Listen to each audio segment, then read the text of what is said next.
Today I will talk about the immigration about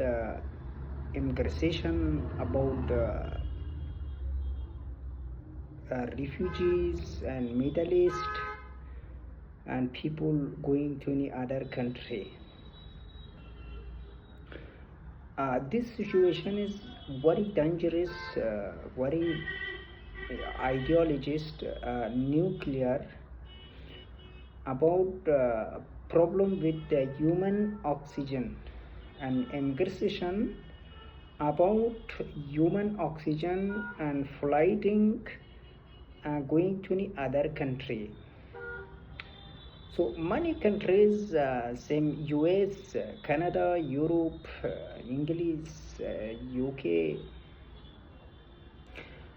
people and the law of order and the law of order are people a symbolism. People largest economic business about the human culture and humans need for food, for the cost of living, and some people live to Afghanistan, Pakistan and Hind. US and European UK government are putting diplomatically seriously training for the fascism and putting and families and going to plan go to US and US government plan give him visa and give him immigration, give green card, give a job. This is very danger for human oxygen. This is US government only think about money and economic and the cost of living growth, and the countries also businesses growth, money is growth, bank is growth. This and only people think about one, and the cost of living business a human culture.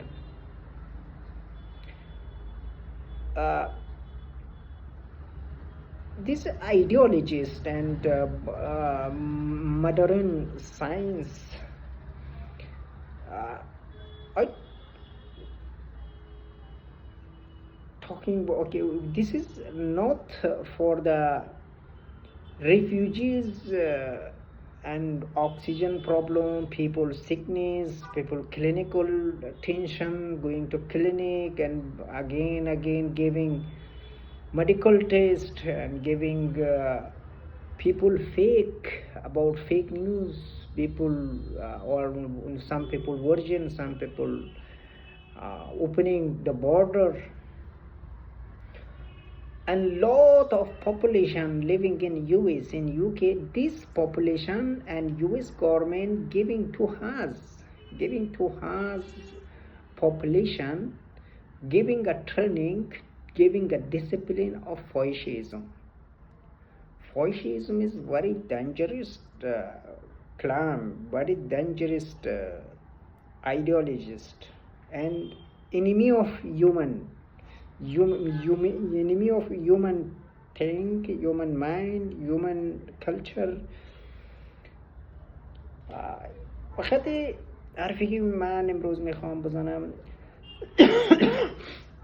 که برای این کشورهای اروپا و آمریکا اینا وقت تصمیم گرفتن که در هر کشوری NGO دارن و دولت دیپلماتیک دارن و وقت اینا دارن ایمگریشن یعنی ریفوجی اینا باید قبول کنن، یعنی در کشورهای خود درخواست کنن که ریفوجی اگر اون ریفوجی اوریجینال است و کلچر بیزنس آف کلچر، یعنی ما این که این خانواده ها رو با کشور خود میتونیم که ما جاب و کار بدیم، میتونیم که پناه بدیم. یعنی منای یک فاحشه خانه.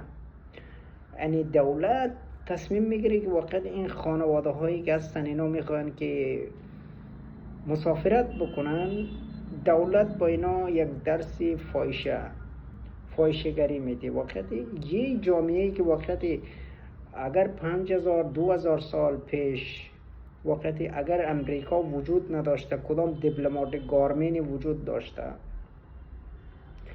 یه مردمی فاحشه‌ایزم رفتن و در اونجا دارن زندگی کردن و حکومت تشکیل دادن، دیپلماتیک درست شدن. در اروپا می قسم واقعیت این فاحشه مردم ایدئولوژیست نیوکلیر، اینایی که واقعیت با جنگ سرد و واقعیت نیوکلیر بودن، واقعیت اینا رفتن و در اینجا یک ملکی تشکیل دادن. امروز واقعیت تشکیلی که واقعیت اینا ملکی تشکیل دادن، امروز واقعیت دولت دیپلماتیک اینا واقعیت دارن ریفیوجی پذیرش میکنن و انجیو های دارن و دیپلماتیک دارن، دولت دارن که در کشورهای داره کار میکنن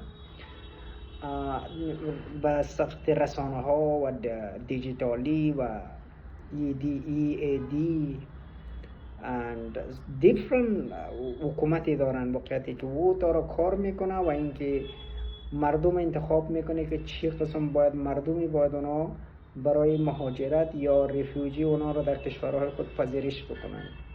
این برای اقتصادی و این وقتی یه بسیار خطرناک است. وقتی امریکا فکر میکنه که 9/11 چرا شد و واقعیتی در کالج و یونیورسیتی شوتینگ چرا میشه، واقعیتی مردم چرا فایرینگ به سر ترامپ کردن، مردم امریکا از این چیزا خبر دارن، واقعیتی آگاهی دارن که چون به این خاطره که امریکا اگر یک شخصی به انسان ضرورت داره، یک خانواده را اگر قبول میکنه، یعنی به عنوانی که غیر کار جنسیتی یا غیر بیزنس آف کلچر یا منایی که اونا در کشور قبل مانند انسان ها اگر اونا میتونن به دیگری دروغ نگن، اگر بتونن اینا با یک امریکایی با یک انسانی بتونن اینا عروسی بکنن و خانه تشکیل بدن، زندگی بکنن، هیچ وقتی هیچ دشمنی با امریکا وجود نداره. هیچ شخصی اسلحه یا تفنگ ور نمیداره فایرینگ بکنه. با این خاطر که امریکا یعنی دروغ نمیگه و انصاف کرده، یعنی معنی که خانواده را قبول کرده بغیر رستخانه ها، بغیر گست هاوس، بغیر چیز اینو در اونجا قبول کرده. اونا بتونه با یک انسانی بتونه عروسی بکنن، یک خانه تشکیل بدن. این از فاحشگی اونا میتونه که نجات پیدا بکنه.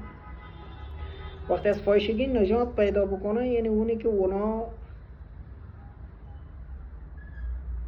ایش شخص یا پاپولیشن خلاف حکومت امریکا نمیخیزه اسلحه بگیره، یا این دشمنی در کره زمین پیدا نمیشه که وقت این دشمنی امریکا باشه یا دشمنی اروپا باشه. نظر اینه که اونا خود تشکیل میتین، یعنی یک دیپ دارک، یعنی دیپ ایدئولوژیست، یعنی با مغروریت به داخلی شما کشور. شما ببینید یک کشوری که وجود داره بسیار انسان ها زیادی داره، حکومت این کشور یک مغروریتی داره ظاهر میکنه که وقت او دارای سلاح‌های اصلی است و ایمانی در جنگ سرد داره و ایمانی در کولد وار داره و اعتقادی در تجارت امگریسیشن کلینیک یومن داره. واقعا شما فکر این بکنین که اگر شما اینقدر تصمیم گرفتین میخواین که این کارا رو انجام بدین، حالت از این خطرناک میشه. وقتی صرف مردم شاید دشمن شما نشه، وقتی شاید طوفان، زلزله، آفتهای دیگه واقعیت پیدا شد. نظری که اگر تصمیم بگیرین که اونا حکومت امریکا چندین بار اینا در مذاکره هستن، وقت درباره خون صحبت میکنن، درباره خونی کسی دخترها میفهمن، درباره کسی زنها میفهمن که وقت اینا یک خون وجود داره، یک رد سی، یک دریای سیاه است در وجودی که خبر دارن و اینکه جامعه خود وقت داره تعداد گارمین داره، حکومت داره، چی میگنید نظری که او داره تجارت داره میکنه، امیگریشن در داخل دولت، در داخل سفارت، در داخل دیپلماتیک. یعنی اگر یک شورش بعضی میگه که این دیپلماتیک است، ریپابلیکن میگه که یہ ریپابلیکن دموکراتیک است، این میگه ریپابلیکن است.